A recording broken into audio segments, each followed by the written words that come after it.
era of great all-rounders, he was perhaps the greatest. He was a charismatic and inspiring leader. He is a tireless worker for charity and a champion of the poor and underprivileged. The Lion of Pakistan, Imran Khan, is one of ESPN's legends of cricket.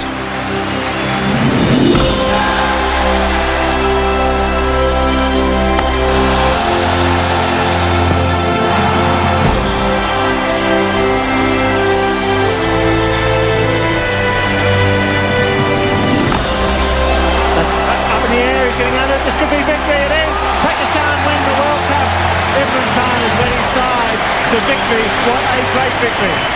In the twilight of his career, Imran Khan led Pakistan to its greatest triumph, an improbable victory in the 1992 World Cup. When Imran was captain, there was never any question of anyone else being in charge. And I think that, probably more than anything, is what won them that World Cup down in Australia. And more than anything, it's the thing that has put him on a bit of a pedestal in terms of Pakistan cricket. I mean, Imran Khan is right up there, considered to be the number one man in Pakistan cricket. He was the only one who always would tell us in the team meeting that we are going to win it. He was there always encouraging us, even when we were losing, even when somebody was winning. You know, to keep that spirit going through when you're losing is important. I think he led simply outstandingly well in that World Cup. He's bowled him. He had a presence that managed to make Pakistan into world beaters, and that is the greatest thing that he ever achieved, was unity in the team that he captained. Eddie Morrison round the wicket, digs it in short, and Imran's hammered him again.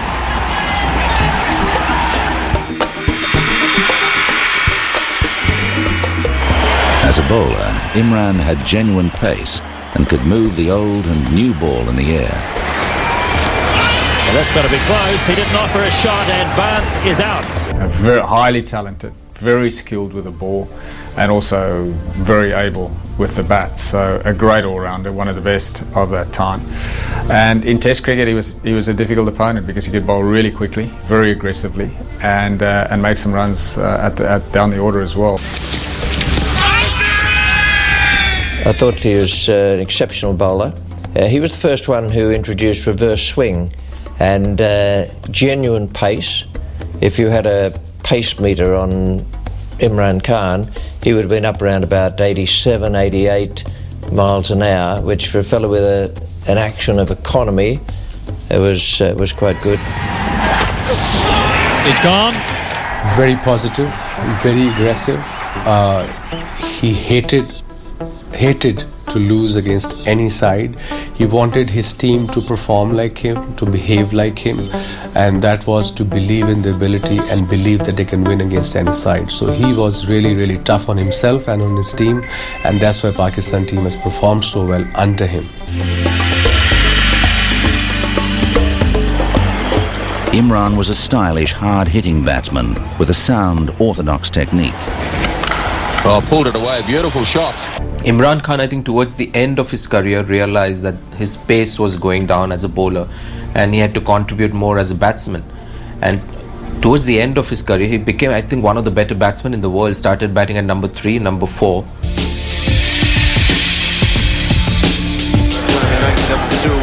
As a captain, Imran led his country with authority and vision. I think he was Pakistan's greatest captain, there's no doubt about it. His ability to motivate youngsters was quite amazing. He passed on the art, he was always talking to the likes of Wasim or Waqar. And I think the attitude, when you see the aggressive attitude and positive attitude of the young Pakistani bowlers, you got to thank Imran Khan for that, because he was instrumental there. He was always there, the first one to be there at the ground and last one to leave the ground. He was a hard-working to the core, and that's what made him such a successful captain. Imran Khan was, for me, the greatest ever Pakistan captain, and he was the one who could ask or issue instructions and know that they were going to be obeyed. He's the only one I've known over the years who could do that. A wonderful cricketer as well. Drive, that's down the ground, that's knocked away by Campbell. They're going through the single, that's a hunter for Imran. Well played, a superb captain's knock.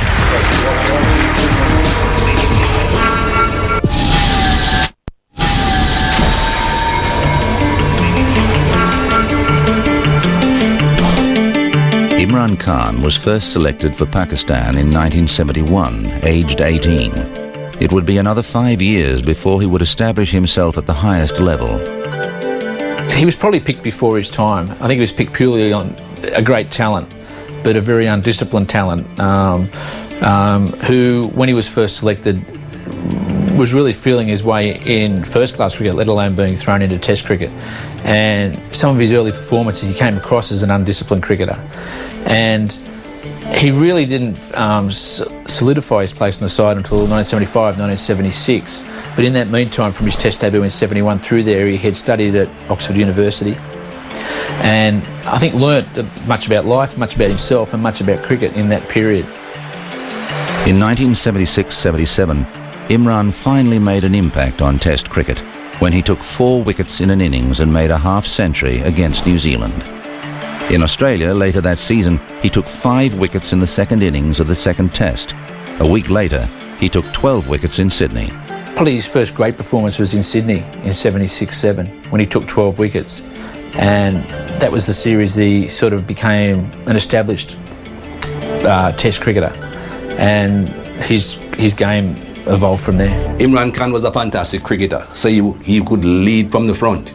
He would never ask people to go out there to do things he couldn't do or to tell people things that were impossible, because he knew he could do it. That means others could do it. Bat, ball in the field, fantastic athlete. That series that he had against the West Indies was a tough series because West Indies had an outstanding team, but because he believed, he made Pakistan believe. Yeah.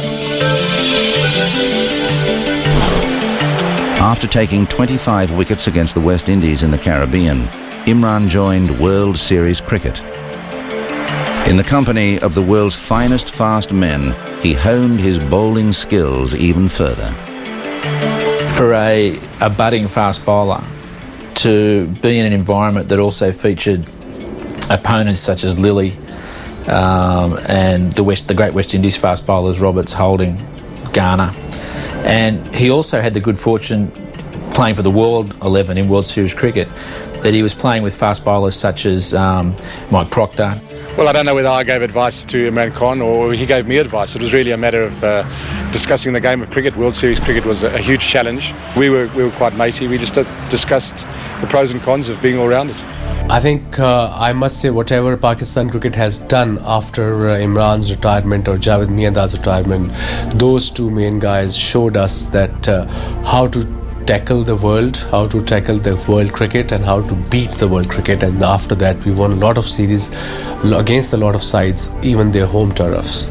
And I think that's the positive mark Imran left in me, in Makar Yunus, and in people like Umar Gul, people like Shoaib Akhtar, all these bowlers. And that's what we picked up from him. And I think we should thank Imran Khan to give us the good foundation how to be a great fast bowler. I would say that Imran was the one that I rated very highly. A penetrative new ball bowler. As a batsman, he could bat any sort of innings, where he could bat high in the order and play a very subdued sort of innings, or if necessary, take the attack to the bowler and change the course of the match. And of course, he fielded sort of okay, and he was a captain, and he was more consistent, I believe, than the rest of us. From 1979 to 1982, Imran was clearly Pakistan's chief strike bowler.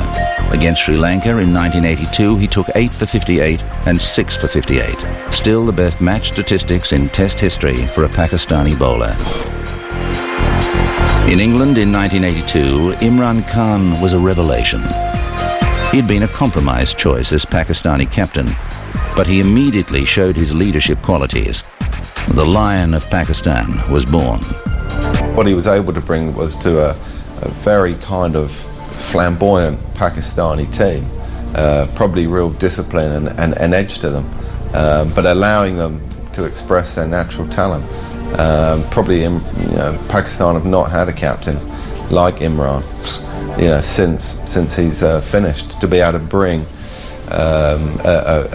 not a team of individuals, but all very different characters.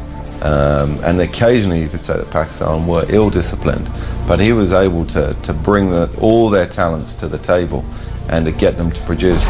Pakistan, I think, have produced a lot of great cricketers, but they have never really produced too many great teams because of leadership. And I think Imran Khan, the leadership that he brought to that Pakistan team, made him, in my opinion, the greatest captain Pakistan perhaps ever had, but certainly the best one I ever saw. After losing the England series narrowly, Pakistan went on to beat Australia and England at home. In these two series, totaling 9 test matches, Imran took an amazing 53 wickets. During the 1982-83 series against India, Imran took 40 wickets in the series, despite struggling with what was thought to be deep-seated bruising to a shin. It was later confirmed that he had a severe stress fracture. He would not bowl another ball in Test cricket for 3 years. He didn't play at his peak when he was 30, 31 years old, when bowlers touches their peak of fast bowling. When you get to know as a bowler about reverse swing, when you know as a bowler how to bowl the new ball, Imran didn't play for 2 years because of his shin injury. So I think he got 366 wickets. He would have been easily gone past 450, I reckon, if he would have played those 2 years. But definitely one of the fastest bowlers in that particular area, that's for sure, and dangerous.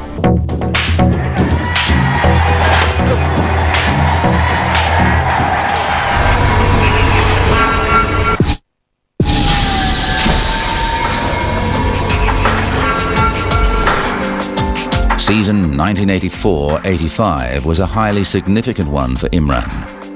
His mother became ill with cancer, and he took his first tentative steps back onto the cricket field.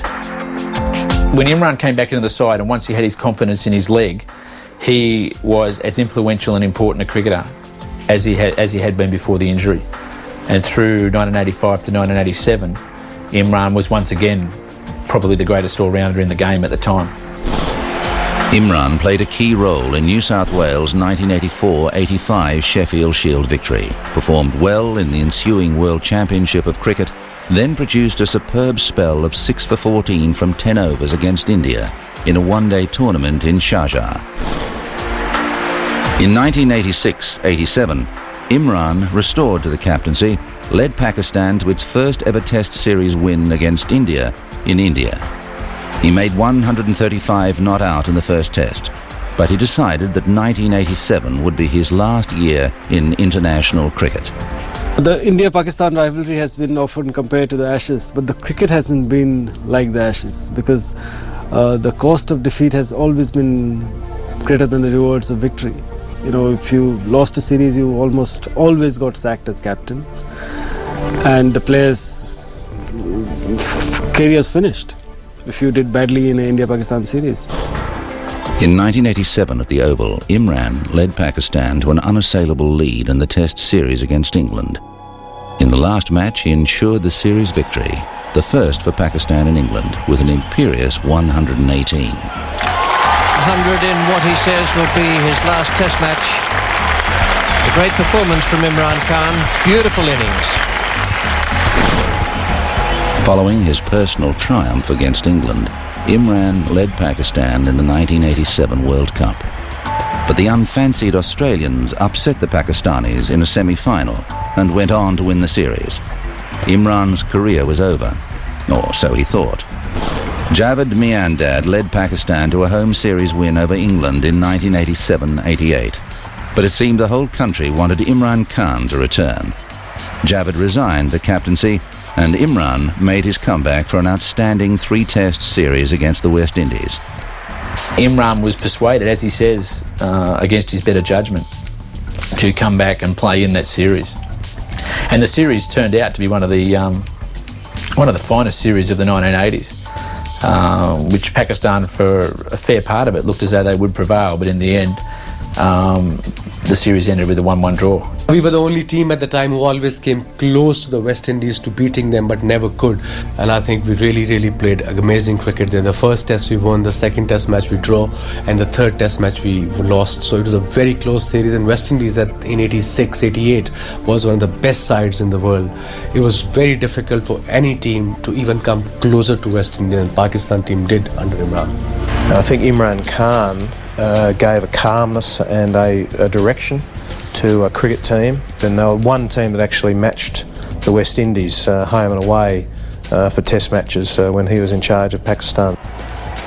Imran ended his test career with a win over Sri Lanka, and then led Pakistan to victory in the 1992 World Cup. He's beaten the mid-off fielder for 4 more. Good shot. That's his 50. 88 balls for his 50.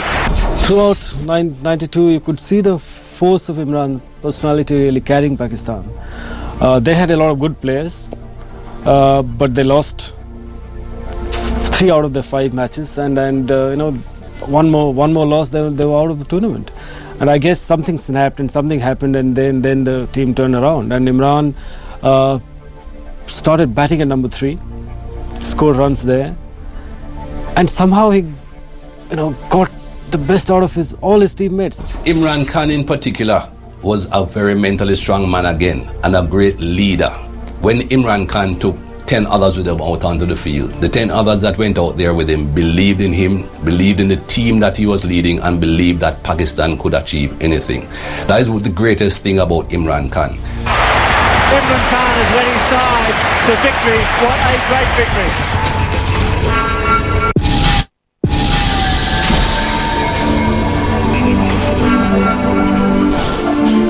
In retirement, Imran set himself the monumental task of raising the money to build a cancer hospital in Lahore in memory of his mother. As he fought to raise funds for the hospital, Imran became a focus, a champion for Pakistan's underprivileged. By 1997, he was campaigning for political office. Every cricketer wants him to succeed. Most of the Pakistanis do want him to succeed, but it's a different ball game, politics. He sounds very positive, and I hope that he in a political setup can make a contribution as he did in cricket. Not many people managed to become more famous after being cricketers than they were as cricketers, but Imran has managed that. He's become a strident politician in Pakistan. He was one of the most fervent opposers of the Musharraf regime, and his movement for democratic change has never quite taken off politically, but he has put him in the spotlight. Basically, he's possibly the global spokesman for Pakistan politics these days. He, of course, married a socialite, Jemima Khan, Jemima Goldsmith, as was, and so for a time he was very much on the social whirl in London and everywhere else that social whirls occur.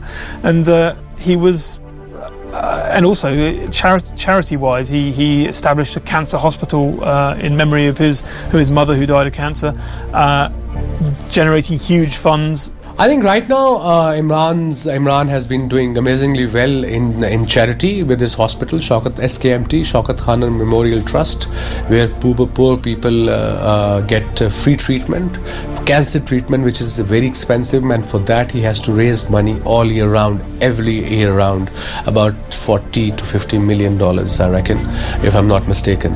And as far as in politics, I think people are taking him seriously now. He speaks from the heart, and one quality I know Imran, and I can vouch for him, that he's a very honest person, and I think honesty is a big requirement in our politics back home.